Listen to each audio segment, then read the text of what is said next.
All right, hello ladies and gentlemen, welcome back to the channel. Today we are going to be looking at the single most cut shot from any treatment, any schedule. This is the shot, this is the setup that the chances of you actually pulling it off on a commercial set when you're doing other things and it's not just a montage ad, almost zero in the history of my career have we actually pulled this shot off. And you wonder what it is. What could possibly be so close to being cut on every single job? If you guessed the sunset shot, the magic hour shot, you'd be correct, huh? Well done to you. Let's jump in and look at exactly what I'm talking about. Okay, so we've seen this ad. We've done a bunch of the setups from this ad. I think if we zoom out here, I think we've done a living room, we did a bathroom, we did a couple of kitchen things. We're moving fast. It's at one location. We've only got one location to do. All of these different shots, we need different setups. We have to be light on our feet. I've already talked about small crew, being nimble, being flexible. And ultimately, what comes down to in these things normally is not creative. Everybody wants a magic hour shot. Do I want to be shooting all my scenes at magic hour? Yes. Do we have money to shoot on the volume? No. So does that mean it's possible? Maybe in a fantasy land, but we live in reality where it's not quite possible. Why is that? Why are the sunset shots always the ones that are killed? It's because people who work in the industry, right, they're people too. They don't want to be working 16 hours a day. They don't want to start the job at odd hours. They don't want to end the job at odd hours. Of course, you'd say that. You'd say you'd do anything for the job.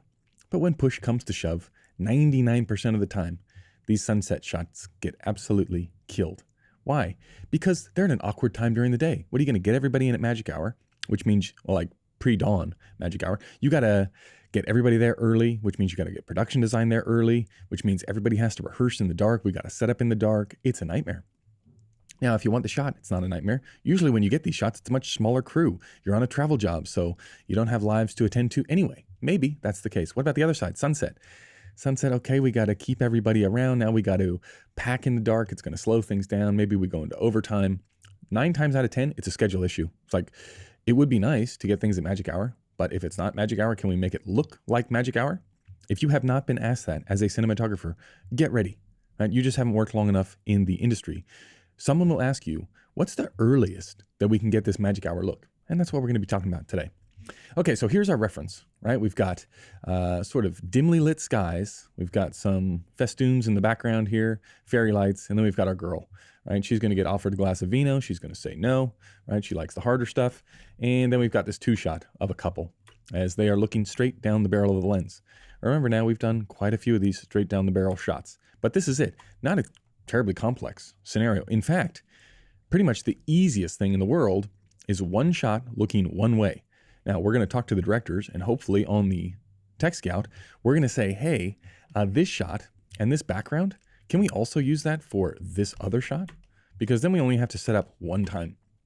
And when we're racing for either schedule, like as quick as we can schedule-wise, or when we're racing for light, it's going to be beneficial if we only have to concern ourselves with, say, 90 degrees of a location, as opposed to, lighting this with a background in mind, and then flipping around 180 degrees and lighting this with a background in mind, okay? Those are the things you got to get out in pre-production to say, are we on the same page to be able to move as fast as we can? Now, lucky for me, directors, super experienced, everybody in the production, super experienced, they realize, I get it, we're really pressed for time. We're going to be coming out here slightly earlier the magic hour. What's the best way we can do it? And the best way we can do it is look one direction.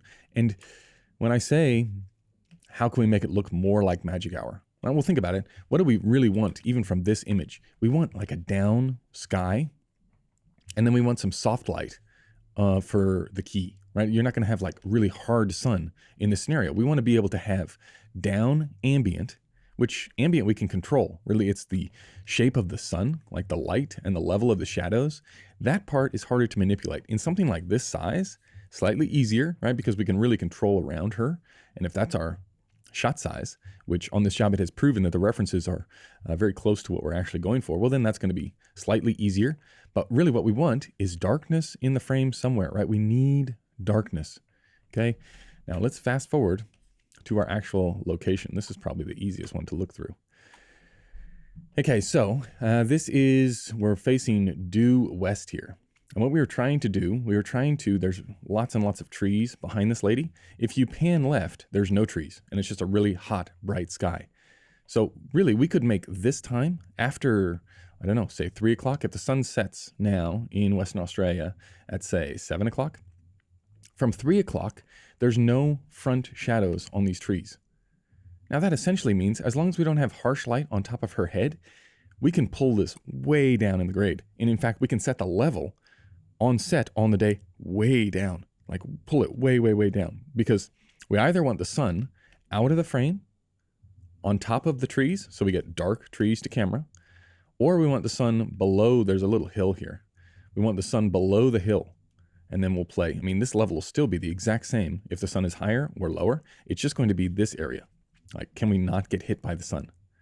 And if you've seen, I think I did a video maybe a year or two ago about shooting at sunset and extending magic hour and how to get the best out of magic hour, I would have said, if these trees weren't here, I would have said, let's shoot the exact opposite direction.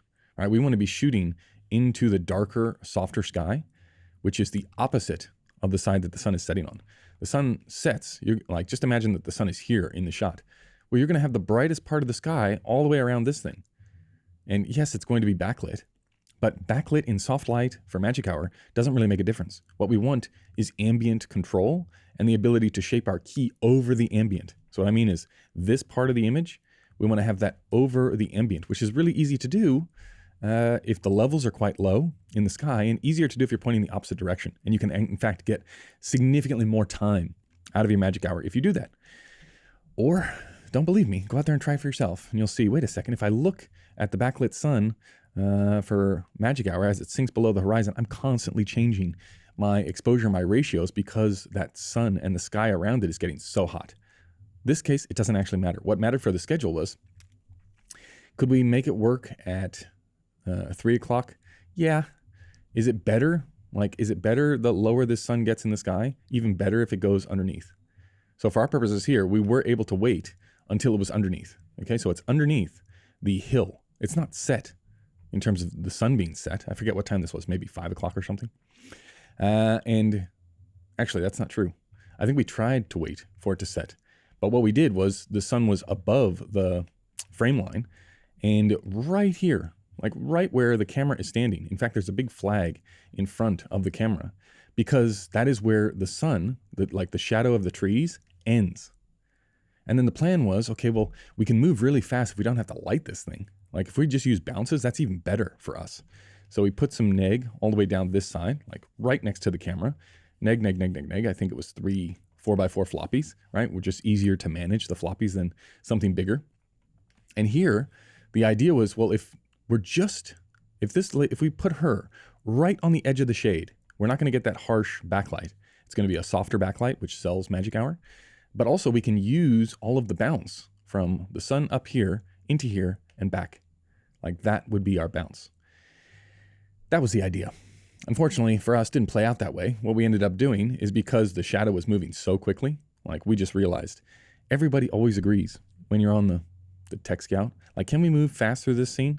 It's like, it's only one shot plus the line delivery up here in the second shot. Like, surely we can move fast, right? And everyone's like, yeah, we can move fast. And then you get there on the day and you realize no one's moving fast, right? It takes you like 3 or 4 jobs to go like, wait a second, everybody said we were moving fast. And now we're moving like turtle speed. And it's completely hosing me in the lighting department. So knowing that, having been on many of these jobs before, you say, it's a great idea. Like in theory, we could use a bounce, but let's just put up a light and then we'll put it through the fabric. Okay, so I think we had the 4K through an 8x8, and that is what is giving you this edge. Now, I would not normally advocate for a light outside. Why? Because you can screw it up. Like if you have a bounce over here, you can't get too much level out of the bounce to make it seem weird. Or if you do get too much level, it's like you've got it basically in the shot, right? You're limited by how much level you can get from the bounce, which makes it feel a little bit more natural and there's less things to screw up. With the light, I mean, we had this thing, you know, we've got every single wire in the truck in front of this thing and you're constantly moving it and adjusting it to maintain the reality or the realism of this level to whatever the ambient is giving you. Like it's, you know, we're a good stop above what's happening back here. It's like, is that realistic? It's the fine line of, Maybe, but you're constantly adjusting, right? That's the downside of the lamp, is you have to be on it all the time, every take. Be willing to say, wait a second, we're not ready to roll. We need to put another wire in or adjust it or do anything like that. So that's the bummer there when using a light. But I mean, this is where we got to in the end, right? Like color-wise, we could completely change things color-wise and make it seem a little bit warmer or a little bit cooler, depending on the job that we were going for. I would say probably go cooler in the shadows here than what we ended up getting.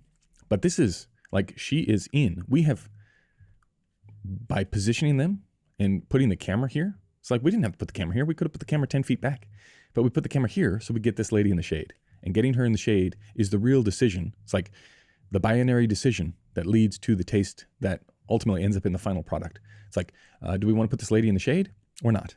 Yes to shade makes this all possible. If you say no to shade, this becomes a nightmare of a situation. Right? So because cinematography is just a series of yes, no questions over and over and over and over again, the final output is the pattern of those yes and no's, right? It's if you think about it in a binary terms, it's like programming a beautiful picture.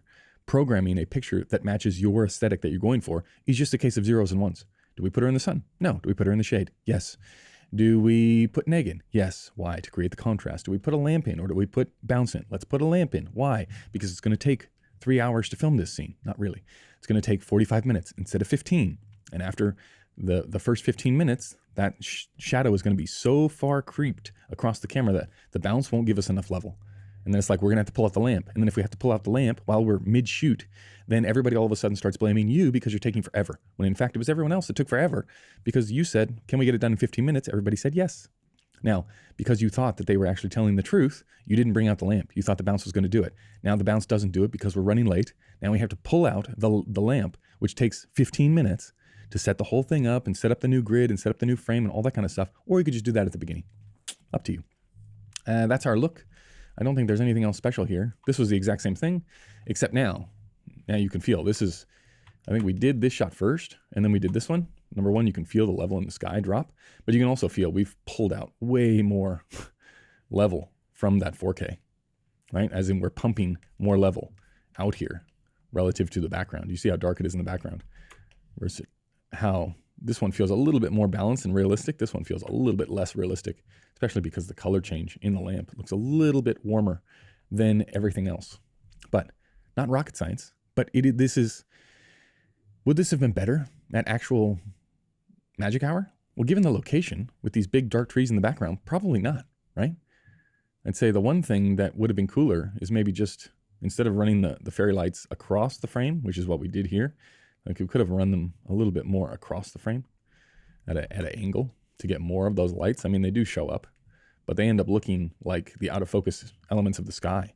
It's like this ratio, we can't really change because we had no control over the fairy lights versus the ambient in the sky. So that sort of locks in. So if we were to go later in the afternoon, what would have happened is these things would have stood out way more, right? Now, I wouldn't light it like this. If I see this reference, it's like probably not my style to light it. I wouldn't immediately be drawn to this subject configuration of the lights. And I probably would never go this hot on ambient, but different choices for everyone, right? You get to do whatever you want. In the end, this is what we came up with, and that's the story. Okay, that's going to do it for this one. If you like this kind of content, you want to see more of it, you want to see more of the breakdowns earlier, you want access to the Discord and the community that's happening all around cinematography, check out Patreon. Link is in the description below. I appreciate it. It's the only way I can make these videos. Okay, that's going to do it for this one. Many thanks. We'll see you in the next one. Goodbye.